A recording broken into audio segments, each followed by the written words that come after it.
to another episode of the Who Dat Jedi podcast. This is episode 222 for your scorecards. And my name's Aaron. With me, as always, the other members of the Who Dat Jedi Council, the only other members of the Who Dat Jedi Council, Dave and Fredo. How's it going, guys? Tired. Okay. Don't speak all at once. Okay. Tired is not a state of being, Fredo. That's everybody's tired. No, I'm just saying in general. From last week it was Kudu-Vu, and we're entering the Mardi Gras period. Yep. Carnival. Hey, you know what? Where I used to live in Nebraska, it was a high of -1 today. A high temperature of -1. So, I mean, but it didn't stop me from stepping outside going, brr, God, I need a jacket. It's cold. I'm tired of it being cold. So, and it's been in the 50s here. So, grass is always greener, right? I mean, yeah, we're going to be tired, but we have Mardi Gras. So, the parades start, we had Kudu-Vu this past weekend, and then all the parades kind of start this coming weekend. So, that'll be fun. It's time to get rolling. Then you'll have about a week off, and then it's St. Patrick's Day. There you go.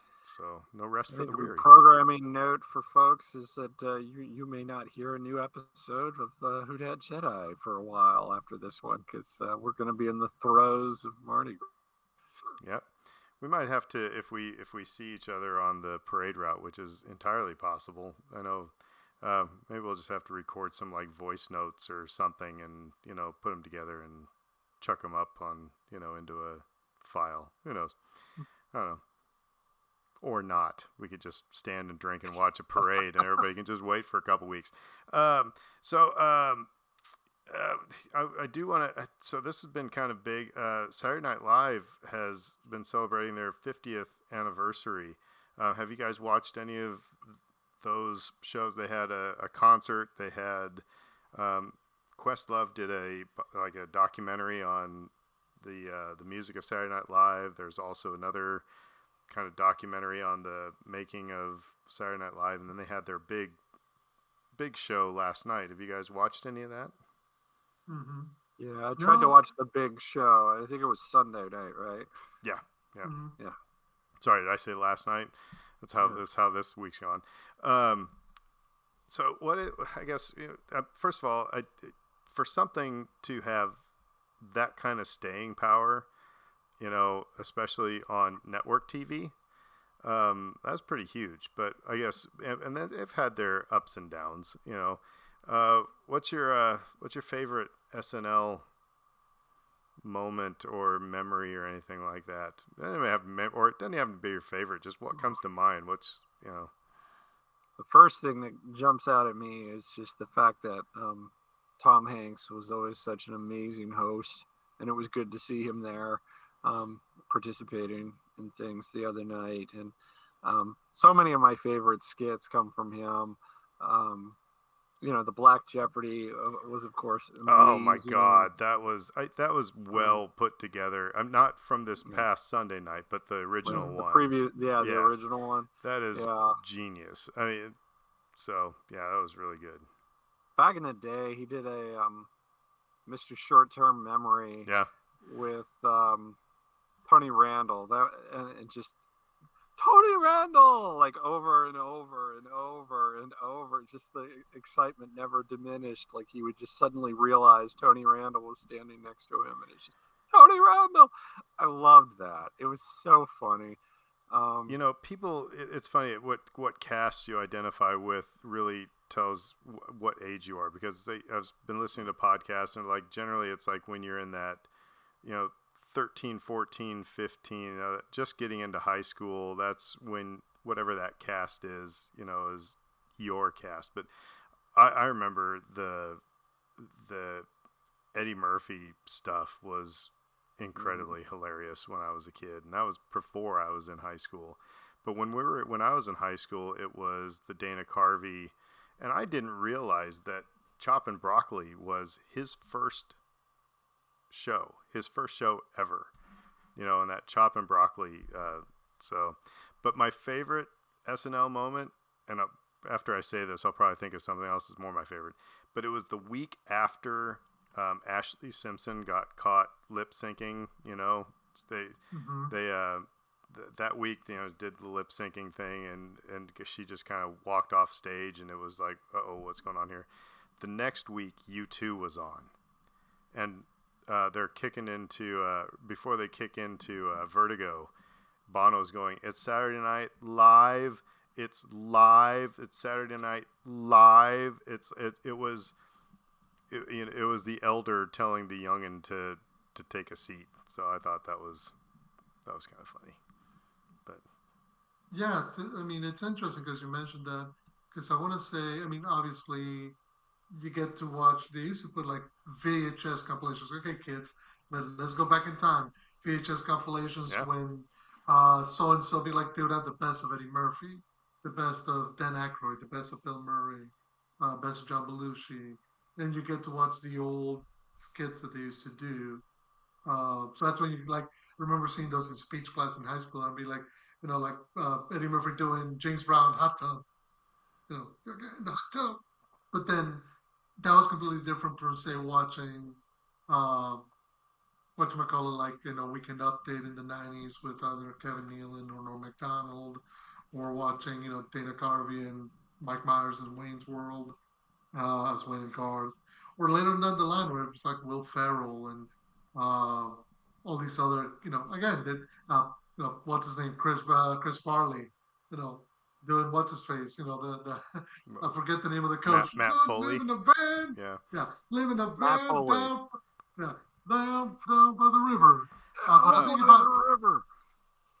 think if I'm going to mention any one moment, probably probably my favorites, because the ones I go back to always are the Celebrity Jeopardy, because they were just perfect little noted digs at famous people and how not that they're dumb, just how out of it they seem to be. And poor Will, you know, Alex Trebek, Will Ferrell doing Alex Trebek, just trying to not keep his composure, and you just know that he's losing. You know, you get like Sean Connery making all these illusions, and then Norm Macdonald doing Burt Reynolds. Because we are a nerd podcast here, let's not forget Black Jeopardy with T'Challa. Mm-hmm. Oh yeah, that's a good one. Yeah, that was. Not a lot of Star Wars things have ever been on Saturday Night Live. And I'm making a little segue here. You know, in our few of our favorite things episodes, it was a year ago, I mentioned the Smartless podcast, and Mark Hamill this week is on Smartless. So if you haven't picked that one up, it's fun. It's a typical Mark Hamill interview. There's no news there, but it's just neat having people geek out over, you know, Mark Hamill. So yeah, I actually remember there was one skit that they did, and of course, this being the 90s, it was like they were doing like the casting for Star Wars back in 1977. And of course, what they were leaning on was Kevin Spacey at the time doing Jack Lemmon as Chewbacca, doing Christopher Walken as Han Solo. So that was kind of funny because you go, oh, okay, and then you go and find out that you did have some of these actors like Christopher Walken did test for Han Solo. Yeah. All right, two of my favorite So we're doing Star Wars here, right? SNL. Two of my favorites. Undercover Bosses with Kylo Ren. Yes. That was incredible. Yes. I love that so much. And then Nick the Lounge Singer. You know. Yep. Star Wars. Star Wars. Nothing but Star Wars. Give me the Star Wars. Don't let them end. Dude, I love that so much. Another memory, the Chippendales. Oh, yeah. Oh my gosh. That's so I still can't decide, like, is it politically correct to enjoy that skit? They determined it not. If you watched all of the thing on Sunday night, Tom Hanks gets up and he's, like, giving an in memoriam. Was that one of the ones? He was giving an in memoriam, like, you think he's going to talk about all the people who have died, and then he's like, these are all sketches that, you know, that aren't, probably they haven't lived well, and it was like, all the blackface that they've done and the body shaming and all these things. But I mean, yeah. So I'll mention one more. just Mhm. I don't get body shaming from that skit. There's something about it, like the spirit of it is good, right? Like it's Mhm. friendly, it's funny, and I don't know but how to quantify that it's exactly. it's not funny if Chris Farley it's not funny if Chris Farley's not fat. Now, Mhm. I would take it a different route. I think, laughing at something does not. What is the point of the joke? And what is what are you actually making fun of? They talked to Julia. I saw on The View. Sorry, we're not even talking about Star Wars yet. We got to get into our podcast. But they're talking about Julia Sweeney about Pat. And she's like, Pat is not trans.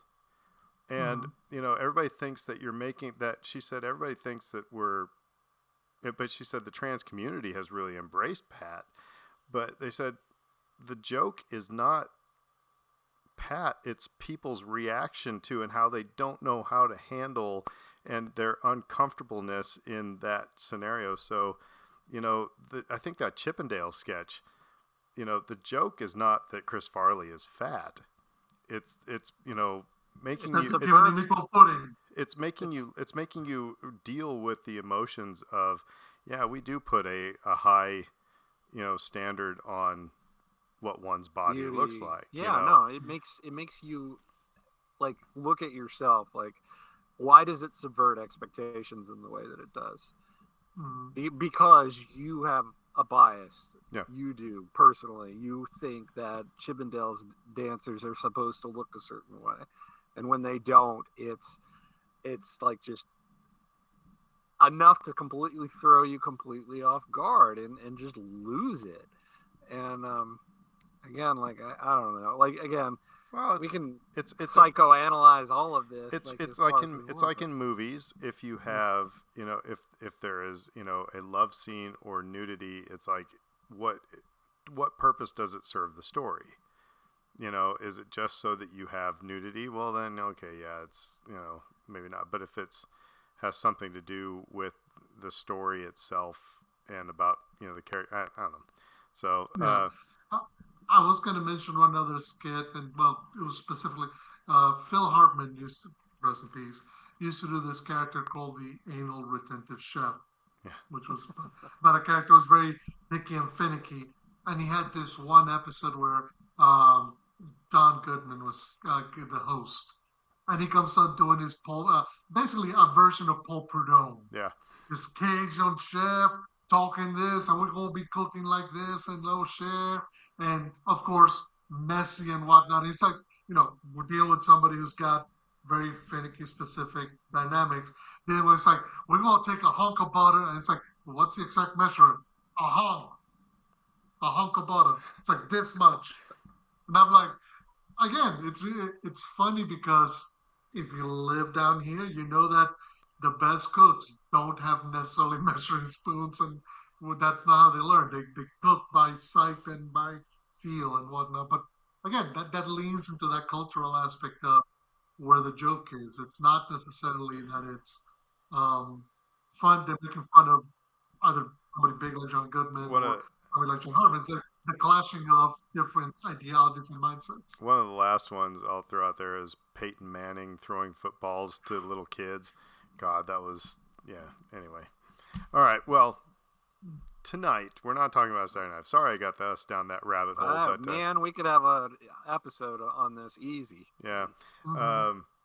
But we got some reviews. This is the review show. We're going to be reviewing The Dark Disciple, Star Wars Rebellion, and Fredo put down Urban South's Dark Side beer. I have not tried my Dark Side beer yet, Fredo. No, I haven't. Really? Okay, we'll save that for next time. All right, then. so we're not reviewing that tonight. But first, let's do some Star Wars trivia to start us off. Fredo, I'm going to start with you.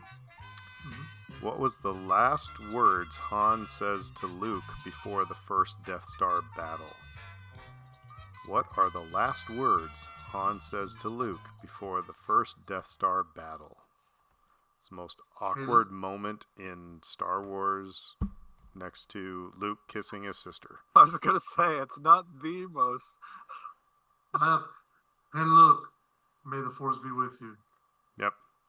I didn't even have to That look don't at the sound back. like that kid. Don't you agree that is that is like the second most awkward moment in the original Star Wars trilogy?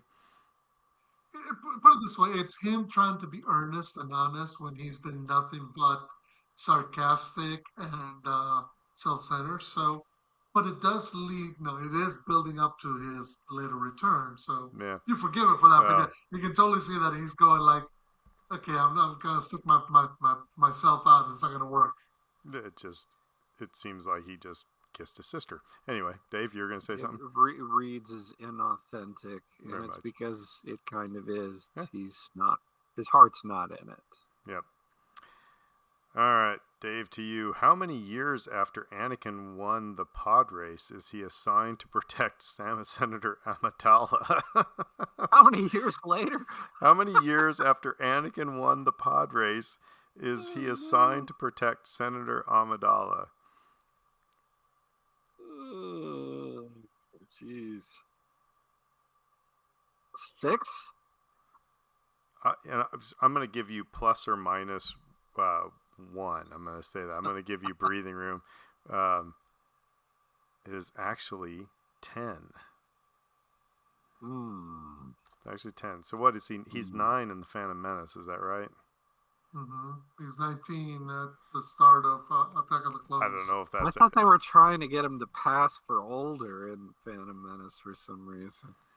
Well, I didn't realize he was 19 in Attack of the Clones. Anyway, all right. Oh well. Oh, but then again, to be fair, you look at it how his behavior is in Attack of the Clones, moody teenager. He's the moody teenager. 19 is perfect for that. All right. To me, who has Newt Gunray just been introduced to when the Viceroy mutters, "This is getting out of hand. Now there are 2 of them." Who has Newt Gunray just been introduced to when Viceroy mutters, "This is getting out of hand. Now there are 2 of them"? That would be Darth Maul. Yes, Darth Maul. That was poorly written. Well, and I don't have my glasses on, so it was poorly read as well. So, all right, let's get into some news. What's going on? All right, let's start with last Sunday. I believe Saturday or Sunday, they had the BAFTAs, which is the British Acting, Film, and Theatre Awards, which the British Oscars. And during them, Warwick Davis was awarded the BAFTA Fellowship, culminating his career that stretches since he was Wicked in Return of the Jedi. So, according to the British Academy's own words, the fellowship is the highest accolade recognizing those who have made an outstanding and exceptional contribution to film, games, or television. I mean, on top of Star Wars, he's had Harry Potter, Willow, and of course, just before anybody forgets, Leprechaun. Because I know you will forget Leprechaun if I don't mention it. He was Leprechaun in space. So it was presented to that by Draco Malfoy, Tom Felton, who gave the award. And so he thanked everybody. He thanked his wife, who had passed away last year, unfortunately. And just encouraged everybody, said, quote, "To anyone out there dreaming of telling their story or creating something meaningful, go for it. The world needs your vision, and in the future, if you need an actor to help bring that vision to life, remember the little fellow with the BAFTA." I have my picture taken with him from Alpha Con, the first con I went to in Omaha, and I've actually got the Ewok 2-pack that has Logray and Wicket, both signed by both those guys. So he was a nice guy. So Did you ever see there was a TV series called Extras that he did with I forget his name now, the guy who did the British Office, and he's funny in that because he's just he being himself, but like an exaggerated version of himself. So he's sometimes a jerk, sometimes funny. fun. Never seen it. Mhm. Sorry. But that's part of for the course with me. Yeah. Yeah. No. So you mentioned cons. So I'll mention right quick. There was an announcement made last week. There's a Star Wars convention in Dallas called Rebel Scum. Rebel Scum Con. Do not try to say that too fast. You'll say something Yeah, incorrectly. that no, let's not do 5 times fast on that one. Yeah. But they're going to be. They announced that for their con this year, which is taking place in August, early August. Julian Glover, aka General Veers from Empire Strikes Back, Donovan from Indiana Jones and the Last Crusade, as well as he was in Game of Thrones. He's going to be making his final North American appearance there. So if there's anything you want General Veers to sign for you, you best get your butt to Dallas or Frisco, Texas, because otherwise you have to hop on a plane and go to the UK to get them. Yeah, I feel for Gears Watch, the Twitter account. Just constantly looking out for Veers. When I saw this, I was like, I actually couldn't believe that. So that's kind of interesting. So. Well, I mean, you got to figure. I mean, he's not a young man, and maybe he's just thinking maybe he'll do this kind of stuff in the UK or Europe, but those long international flights do get to be a pain in the butt. Also, you could come to this country and a Nazi might arrest you. So, well, I have no problem with those guys, but he chose poorly. He chose poorly if you came here.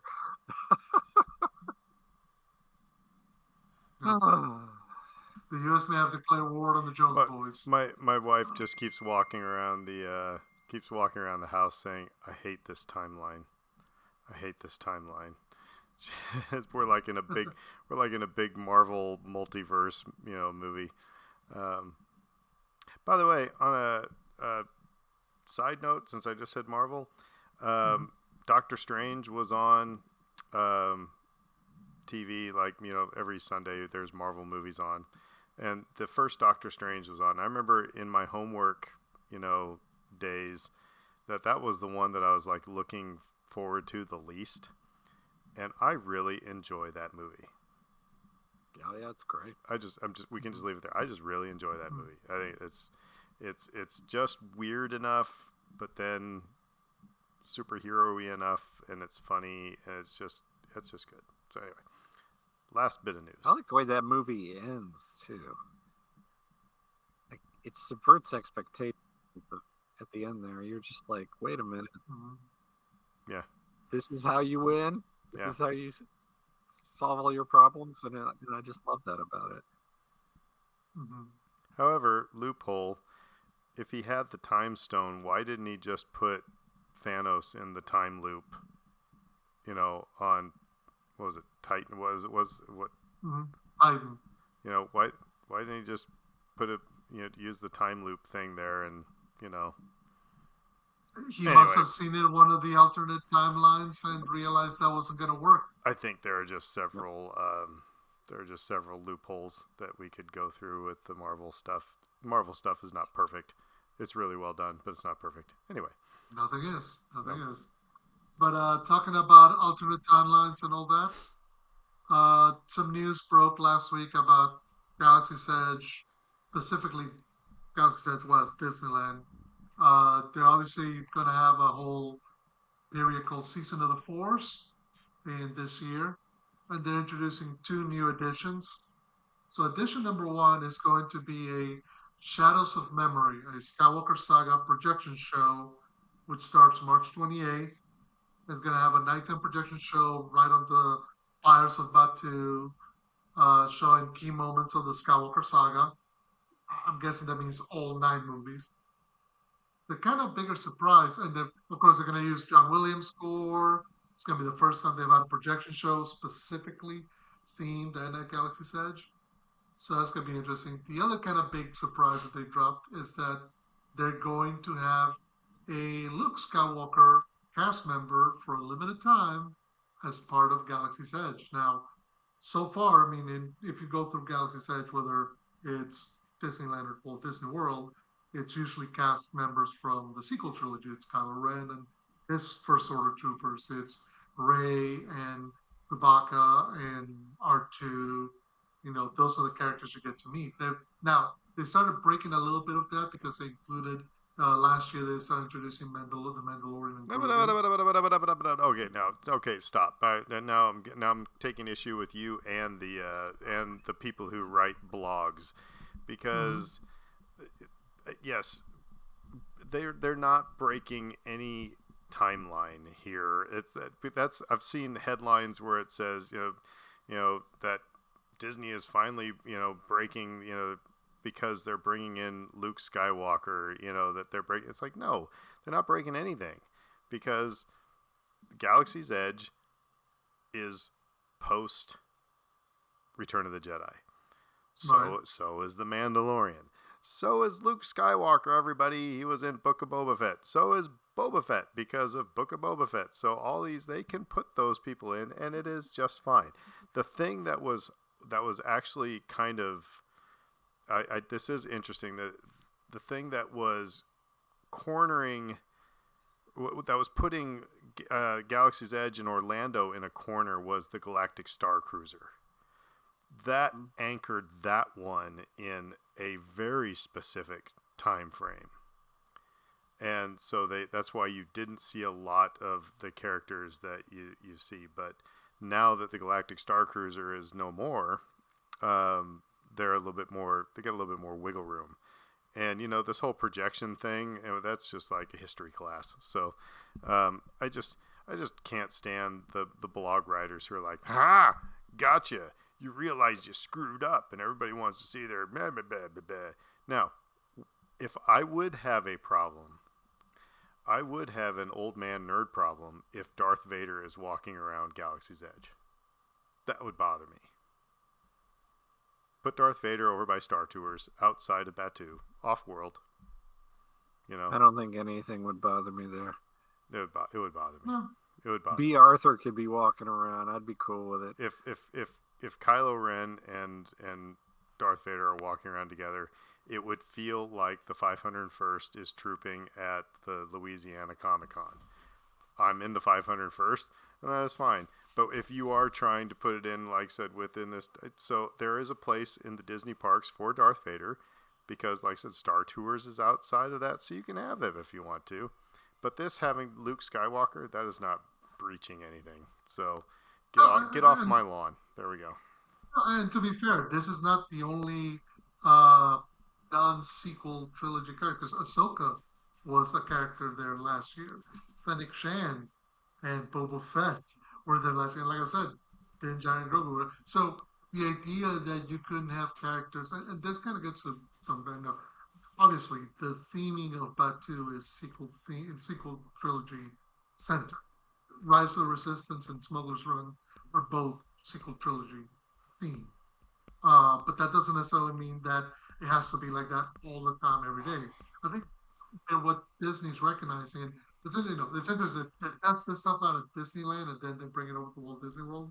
But it's important for them to kind of give it a try, see how fans react to it, how people react to it. Because, it might seem weird at the first, wait a minute, we're going to have Luke 5 minutes before Rey or 5 minutes after Rey. Well, They just want to do it, so it's, I know this much. If there's a little kid and Luke Skywalker's our favorite character, seeing him there with next to R2, dressed like he did when he came in at the end of Mandalorian Season 2, it's going to be the coolest thing ever. So, anyway. But yeah, we will get off your lawn. No, the bigger thing is that, that Disney World does not get the characters like Disneyland gets. And so that's a little bit bigger, get off my lawn type of a thing. But like I said, with this Galactic Star Cruiser now not a thing, I think that will start to change. But anyway. I have breaking news potentially here. Go for it. It looks like Hayden Christensen and Vanessa Marshall will both be attending Star Wars Celebration in Japan this year. Yeah, we were talking about that a little bit earlier regarding. I think they have the full like list of guests that they're gonna have there. But also like you're starting to get the ramp up to celebration, which is in April, if I'm not mistaken. So they got the final guest list, which is Hayden Christensen, Vanessa Marshall, who's the voice of Hera.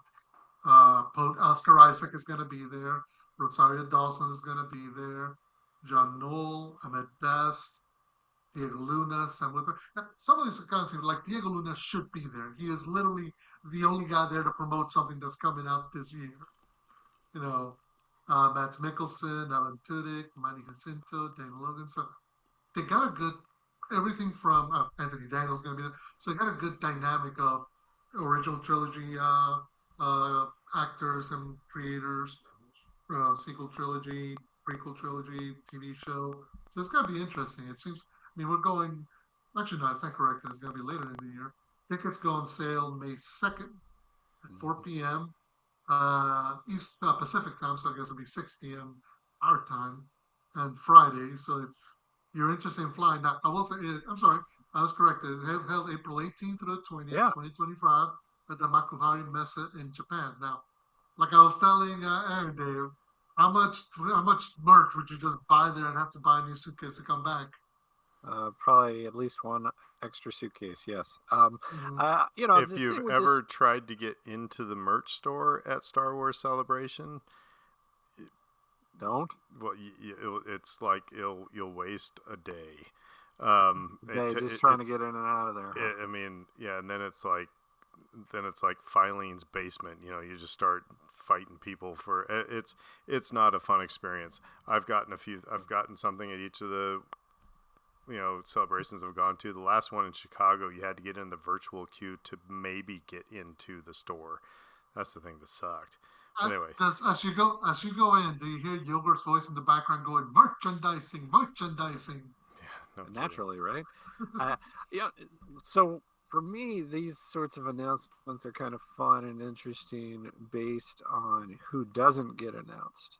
Because if there's going to be like a wacky, crazy surprise announcement, a new project starring, fan favorite character, they're not usually going to tell you ahead of time that person is going to be there, right?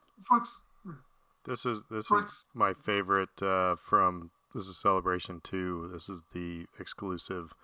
It's George Lucas, an X-Wing pilot action figure. Jorg Sakul is the name. So, which is George Lucas backwards, yes. Of course. But anyway. I was going to say, whose name was not on that list, Dave? Trapper Wolf. Dave Filoni is not listed anywhere on that list, which kind of makes sense because he should be neck deep in finishing up Mandalorian and Grogu this year as they're working through the special effects and post-production efforts, as well as working on the scripts for Ahsoka Season 2. But then you also don't get Jon Favreau's not out there. Deborah Chow's not out there. John Watts and none of the kids from Skeleton Crew out there. So it's interesting. Makes me wonder if maybe they are kind of clearing the deck to maybe surprise people like, haha, you didn't expect that we're finally going to have Taika Waititi here to announce the thing he's been working on for the last 6 years. I think there's going to be something, right? And again, the dates on this, April, everyone. That's 2 months away, and there are probably going to be a couple of surprise announcements that we're not going to be able to anticipate, whether it's a new show, new movie, a new show or movie that will never get made. The shows get made, sir. The shows One word, Lando. What I learned in geometry is that it only takes one to disprove a theory, and so there you go. Lando is all I'm going to say. That's the exception that proves the rule. Droids, a hero's journey. Is that what it's called? The droids thing that we were also talked about. Rogue Squadron. Let's see here. What else can I don't take any of it to the bank. I think you know that about me. And I think none of us should. Where we say, oh, they announced it. That means it's happening for sure in 6 months or whatever. No, but there might be something that they pull out and say, hey, this is something that you'd not considered in a minute, or even something you'd never even heard of before, and it gets people excited, and that's okay. It's cool, it's fun. I'm not gonna rain on people's parade in that way. But the shows generally get made, okay? Like, if we lined them all up, if we made a list and said, which shows got made and which ones didn't, I'd bet it'd be 2. Lando and Rangers of the New Republic. That's it. That's the list. No, there was a Droids one as well that was announced. No, you can't go nah, nah, nah, nah, nah. They announced this stuff. I don't want to get in a fight with you guys. But yeah. So. But I will say, I mean, to agree with Dave in this regard, if you only go in there to promote Andor season 2, that's not enough for 3 days. Even if you're having panels with all these actors and creators and whatever from the previous shows. Like, yes, you can have Hayden Christensen. Hayden Christensen will be in Ahsoka season 2. That's been kind of confirmed now. And when they're talking about potentially bringing in Natalie Portman. So that idea that he's going to still got more of a role to do with Anakin, it's fine. But if all you're doing is promoting one show and a movie a year and a half down the line, that's not enough. You're going to have something else. So that would lead me to believe that, we're going to get at least 1, maybe 2 announcements of stuff that we don't know what to expect. But then, to Anna's point, you promised me these things twice before, Lucy. You can't keep pulling the football away. At some point, you got to let us kick that field goal. Wow. Both things can be true. And on that note, that's the news. All right, we got some reviews to talk about. Who had Dark Disciple? That was I. All right, well, tell us all about it. All right, well, I thought it might be fun to talk about this since I just read it. And Dark Disciple's the book that deals with Asajj Ventress, this idea, the plot of the story is the Jedi Council. It's set during the Clone Wars, and the Jedi Council decides that they want to assassinate Count Dooku, which is kind of an interesting philosophical question. Like, we're not supposed to do that sort of thing, right? They're not supposed to just off people. But this is kind of the ends justify the means sort of rationale for them, and they go down this path and they decide we're going to go through with this. So they think, who better than to try to carry this out for us than Asajj? And so they recruit Quinlan Vos. Oh, there you go. Yeah. To be the person that will reach out to Asajj on their behalf and try to basically team up with her on this mission, and to make sure that it gets carried out first of all, because I guess they just don't trust her, because of the run-ins they've had with her in the past, and I think also just because, like, 2 are better than 1.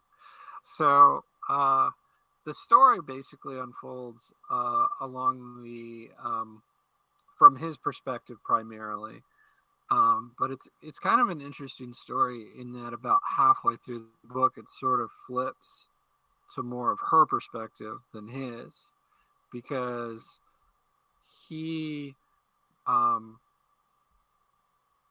eventually sort of comes clean with her that, like, this is what we're after, and I've been sent here by the Jedi. This is what we're trying to do, and about halfway through the book, they kind of flip roles a little bit, because she decides, well, if you're going to help me do this, you need to actually lean into the dark side a little bit, and he kind of loses his way, or doesn't.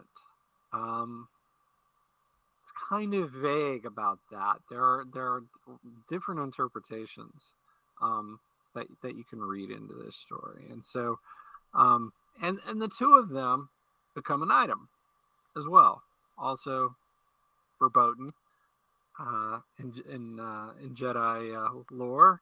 But there you go. And so that's the basic background. And I won't go too far down the road with it for fear of spoiling people on the twists and turns that it takes. But it was written by Christy Golden. The novel included a foreword by Katie Lucas, and it just really sort of leans into a lot of the sorts of things that you typically don't see in Star Wars. You don't see a lot of relationships, first of all. You don't see this sort of fluidity for people, like sort of bouncing back and forth between the good and the dark. And the other thing that really sort of makes it interesting is that these characters have sort of resurfaced in Star Wars television of late. We saw Asajj in The Bad Batch, and we saw Quinlan Vos, or at least we saw him alluded to in Obi-Wan. And so on that level, it's really sort of fun background for those characters that are sort of resurfaced of late. You get to learn a little bit more about both of them. And I think it was kind of fun because it's one of those stories, and this just seems to happen a lot in Star Wars. It's one of those stories that seems to sort of contradict what you see on screen at varying points. And again, it's a little bit open to interpretation in a way. But what's interesting about it is that is it sort of, do we have to take it as non-canon or not a canon? And you get into those sorts of things, and it's like, no, is it a good story? Is it fun? Is it interesting? And I did enjoy it. I liked it a lot. So I will say there. Okay, so I'll tell everybody. You said you weren't going to get into spoilers, but I'm going to tell everybody. Okay, spoiler coming up. So maybe fast forward just a little bit, or whatever. But Ventress dies in the book, and we talked about this on the podcast because that was the controversial thing, is that she came back in the Bad Batch. So it's like that's the inconsistency, right? But there's an interesting story there that how would one? I mean, she's apparently it was buried on Dathomir, so I mean, there's any sort, and all witches, so there's any sort of ways that one could come back. But she was dumped into this pool that had a major turn within the story itself. This story that you read, that the pool plays a major factor in it. He sort of like has to prove himself in there, and there's a creature that lives in the pool, and there's a lot of sort of mystical stuff and surrounding this particular pool, and that's where she's laid to rest. Again, within like Witchland, where all sorts of magic's running around. Yeah, like is she only mostly dead? Is she not like completely dead? Like there's a little bit of that going on there. And I will say, I have not read the book, but I've seen the Quinlan Vos character, though, has been in Clone Wars. Got a name drop in Obi-Wan. Yep. In Obi-Wan Kenobi, and that was when they did drop that name. That I was really hoping and excited that maybe we would see Quinlan Vos in that show. because it is I mean, he's Anakin without being evil. You know what I mean? It's the um, it's the guy that goes to the Catholic Church, the Lutheran Church, and the Presbyterian Church and the Episcopal Church, and has no problem with it, type of a deal. But all the devout Catholics and Lutherans and everybody, they have a problem with it. It's like he's very much, he's kind of almost Qui-Gon Jinn, like. Yeah, he's up. the guy that'll slide into basically any situation and just be at ease and cool with it, and people will sort of even gravitate towards him because he's got charisma. Gave me a vibe like he was similar to either Hannibal or Face from the 18. Like he's never out of his element. Like whether he's at the Jedi Temple, the Republic Senate, or the slums of Coruscant. I haven't had a chance to read this book yet, but I know that it's so important because of what's happened to Asajj and just how much. I mean, this book, as far as I know, is still canon, so it's impacting decisions that Dave Filoni and the rest of the team writing the TV shows and whatnot have. But obviously, we know that can be retconned, retrofit, or whatever. But there's such a strong attachment to the characters as they're depicted here, which is interesting because it shows the level of growth, particularly for Asajj. She's a character who was, ever since she made her debut, it was just popular. Well, that's what I was just going to say. It's very rare, and it's odd to say this, it's very rare in Star Wars that you get an interesting, complex arc for a character. And Asajj Ventress has a very interesting story. If you follow her through Clone Wars, and through the books and everything, and the comic books and stuff like that. I mean, it's an interesting character arc, and in some ways very relatable.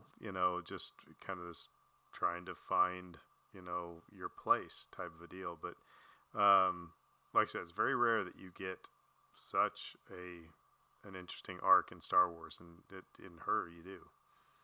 Mm-hmm. Particularly because she's somebody who's been both villainous and at an extreme level. That's when what you was... see her in Clone, to somebody who is not quite good. I mean, she's never. I don't think she's ever in a position where you think of her as heroic.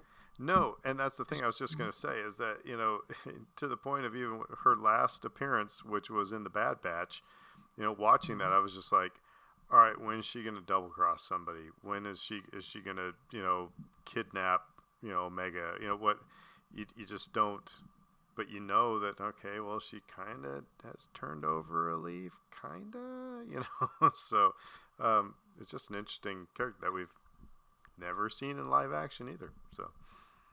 And particularly, I mean, I think the closest that we've seen in live action now will be somebody like Boba Fett. Particularly when you consider like Book of Boba Fett, like he's not quite heroic, but he's more considerate of the people and the dynamics of the galaxy around him, where he's caring for others and protecting others, versus before just being 100% self-centered, just about him and not caring about anybody else. But that's about it. I mean, I wonder if maybe that's because we haven't seen, like funny, we discussed the Thrawn trilogy in episode 2 ago, and we're talking about Mara Jade, and that's a character who went from one side completely to the other, and Gorge didn't like that necessarily. So it makes me wonder if maybe this is where the arc for these characters, when they decide to abandon the dark side, is as good as it's going to get, outside of maybe Anakin. It's fun because she's the sort of perfect character for this sort of story. And like if you want somebody who's just not quite all bad, but not quite all good, and just sort of like dabbling, and plus the background with the Dathomir and the Night Sisters, and you learn more about her upbringing a little bit more. Mhm. and you kind of get a little bit more color where Dathomir is concerned as well, and so all of that is welcome.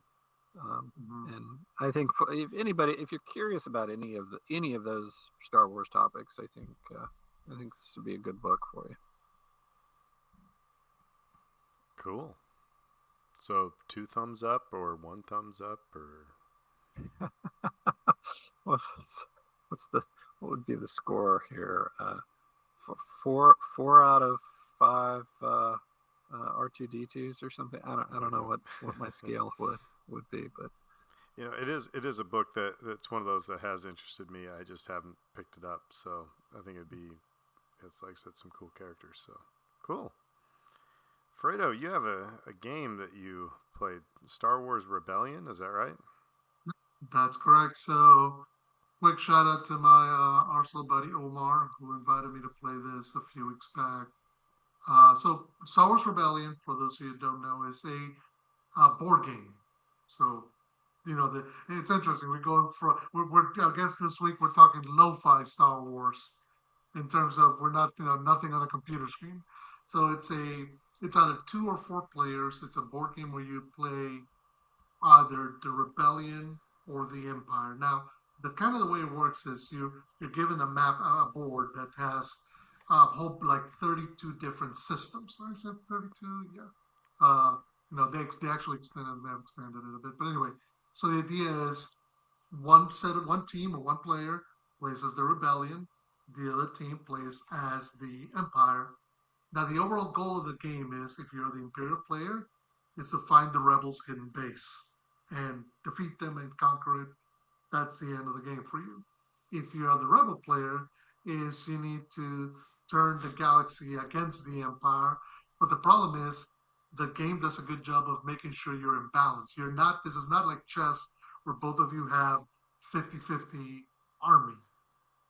As you get all these, like, they have all these figurines that stand for TIE fighters, Star Destroyers, ground troops, everything.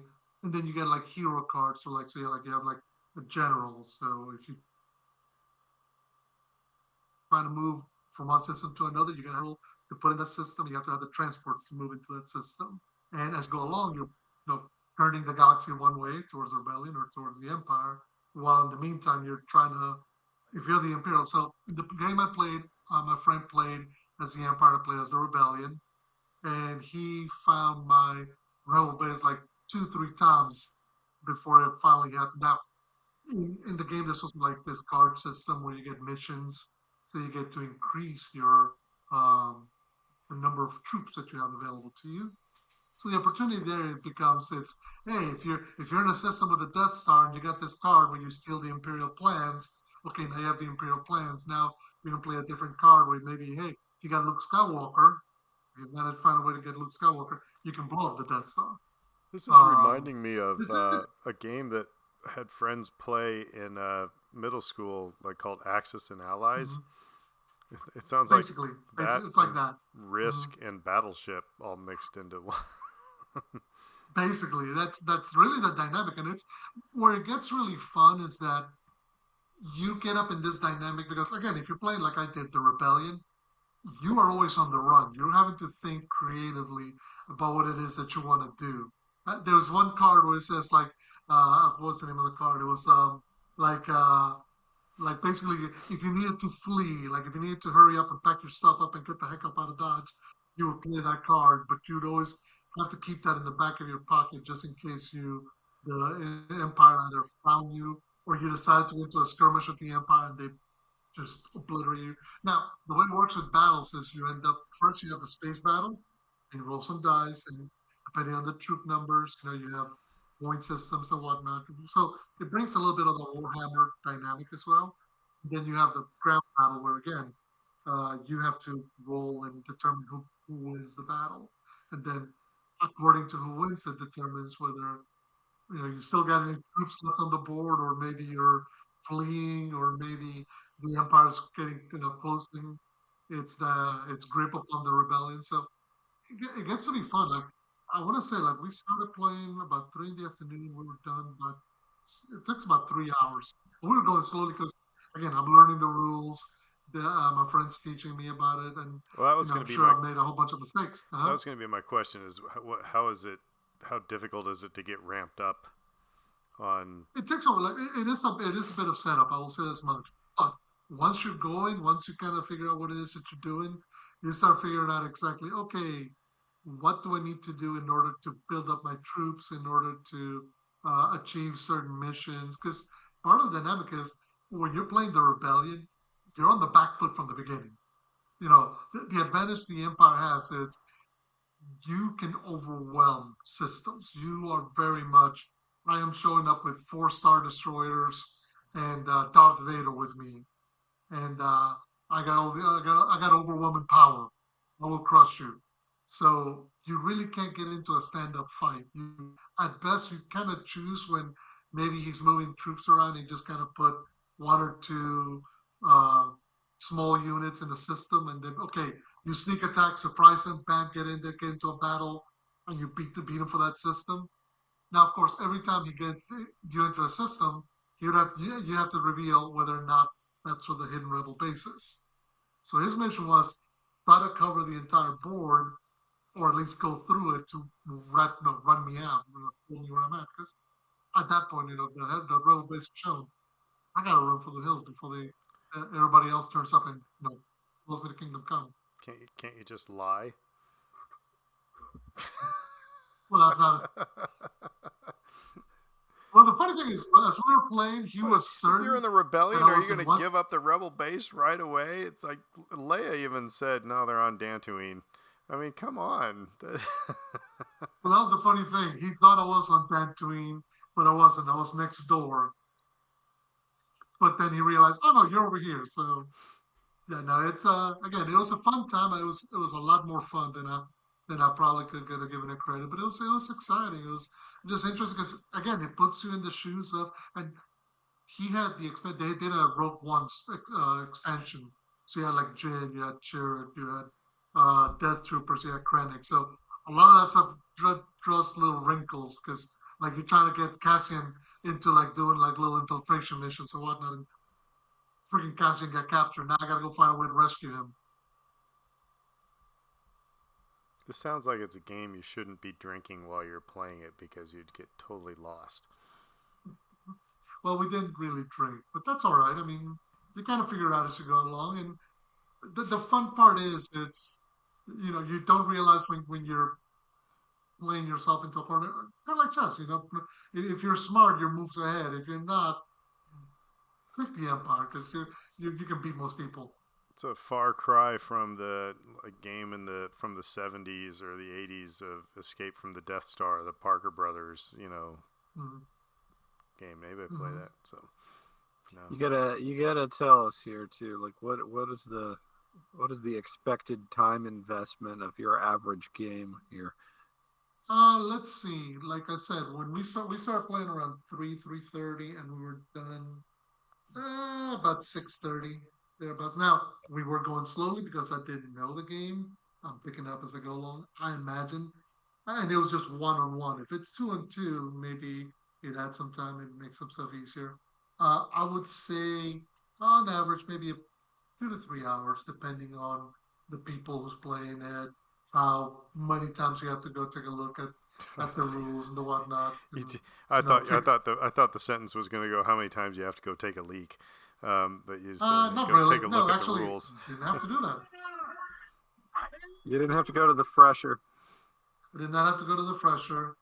But yeah, it was 3 hours, man. You're a champion. Holy cow! No, it was all right. It was fun, and I think what's also interesting. Of course, you get all these little minifigures that you get to paint. So if you want to paint Star Destroyers and droids and so it's like and Stormtrooper, Dungeons and Dragons and Risk and Risk and Warhammer Stratego, and all this. And, yeah. Yeah, but it got to be a little bit of excitement as you go, because as you go through your turns, you're trying to decide, okay, do I play an offensive card? Do I do something more defensive? Do I move troops? Do I start planning on what I'm doing? See, there is a strategy element to it. You can't just simply say, well, I'm just going to go right at you, because again, the game by design says if you're the rebels, you don't have the force to go up against the Empire. You have to be smarter than that. I know some of my 501st friends, one that we've had on the show before, Mm-hmm. Ryan, RJ, Mm-hmm. big into some tabletop games, um, Mm-hmm. and get a big kick out of it. That's never been any. I mean, I don't know. That's just, Mm-hmm. I can't say that it's. I guess I've just never had the opportunity to Mm-hmm. play it. So it's like but I'm not beating on anybody's door to to play any of the tabletop games. But I also don't I don't want to be the guy who's like, if you have an established set of people who are playing the game, to be the one. Okay, it's like if somebody was to take me to a hockey game. It's like, Mm-hmm. now explain, or no, better yet, because I've been to hockey games. If I was to come with you to Finn's when you're watching Arsenal, then I'm asking you the whole time of like, what is that? Why did they Mm-hmm. do that? What's that rule? Eventually, you're going to throw me out on the street. So, you know what I mean? That's Right. one of those things, because, like you said, Dave, it's an investment, and it's like getting the rules into your long term memory as well. You're probably gonna, yeah, that's It takes a moment, but again, the more you do it, the more comfortable you get with it. Much like I'm just saying, soccer. they sound It's like very creative, very complex. But like I said, it is one of those things where you have to block off an afternoon. Dave, you're about mm, ready to say something. Well, I was gonna say, I just briefly, I think like this is um maybe preferable to engaging with something like Knights of the Old Republic, which is what I'm currently trying to do, because that game is a bit of a slog, and it's so big that if you walk away from it and then try to come back to it, you're going to be utterly lost, and your brain will be broken, and you may even have to restart. And so, like, this whole RPG thing, um, in video game format can be like so much harder than one of these board games where you're trying to learn the rules and relearn the rules, but at least once you sort of have them down, you can get to the end of the experience and say, okay, that was great, that was a lot of fun, and not worry about, like I said, like where I'm at with Knights of the Old Republic, where I'm like, am I gonna have to restart? Am I gonna have to rebuild my characters? They're not good enough. Like, what's going mhm. on?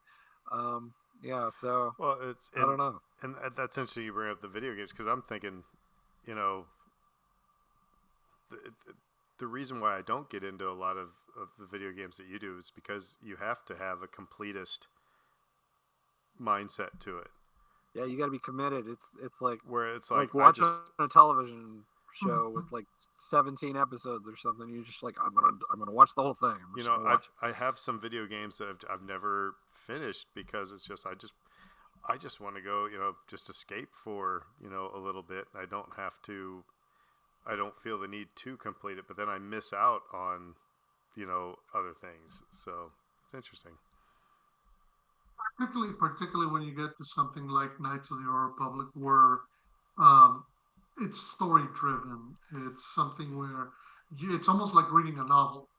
Like imagine asking Brit to stop reading a novel 2/3 of the way and then, okay, pick it up a year later. Now she might be able to pick it up right back up and finish it, no problem. Most of us are gonna have a struggle. Like, okay, who's this character? What were they doing? This, that kind of thing. And Knights of the Republic. I mean, Bauer did such an excellent job with it, but also it's very time consuming, but also requires attention. Like it's not say Mario Kart where you are just paying attention to the track and the race and the whatnot. And okay, you made a mistake on a turn and you can just repeat, or even something like Animal Crossing where it's very much sit back and chill and don't think too heavy about some stuff. It requires some thought, whether it's in the combat or the interactions with the other characters, because all of that impacts the ultimate ending that you get. So there is a lot more investiture in, say, frontal lobe processing with Knights of the Republic than say something like Rebellion, where while it is exciting and fun, once you do have the rules, it's a repetitive. It's like any board, you repeat processes. So you would our recommend ages it. are working against us on all of this too. You know, it's it's like, Huh? Huh? Well, I mean, we're not reviewing this, but it's much like, you know, the you know, when you get the Sabacc deck, you know, at Galaxy's Edge, and that traditional Sabacc, it was like, oh, it was a nightmare just trying to keep up with it. And now the Kessel Sabacc that people are playing because of Star Wars Outlaws, it's far simpler. It's, you know, the game moves faster. It's almost designed for, like you just said, Dave. It's like, you know, it's just easier. But yeah, I mean, the thing that's interesting though is that these board games, I mean, it's also a communal thing. It's not, you know, the video games are very much a personal thing, unless you are, you know, playing online against a bunch of other people. But to sit around a table and, you know, play these tabletop games, I think, you know, it's a social element as well. It's like when I'm driving down St. Bernard Avenue and I see guys, you know, sitting on the neutral ground, you know, yeah. playing dominoes. You know, it's you know, it's not necessarily about the game, but about it's eating crawfish. You know, it's about the communal aspect of it. Star Wars is missing that a little bit, because like you there are multiplayer games, but like you said, you kind of have to go online for most of those. They don't have a lot of games that you can like sit next to somebody on the couch together and play it together. Now They did once upon a time, yeah. But yeah, Lego Star Wars is like that. You can do that. But like you know, it's something like that's something I do with my kids. We'll play games together. And it is like the board game mentality, and there's so many good examples that we can enjoy together, but not a lot of Star Wars ones. Not very many. So, Well, Fred, I think that's one of the. Go ahead. No, I was just saying that's one of the interesting aspects because they've had a variety of different board games from Star Wars, different types, different styles, different rules, different whatever. But it's something that's like you said, it is communal, and it's not like that sitting around the crawfish table or playing dominoes, playing cards. It's something where the fun comes from trying to be friends.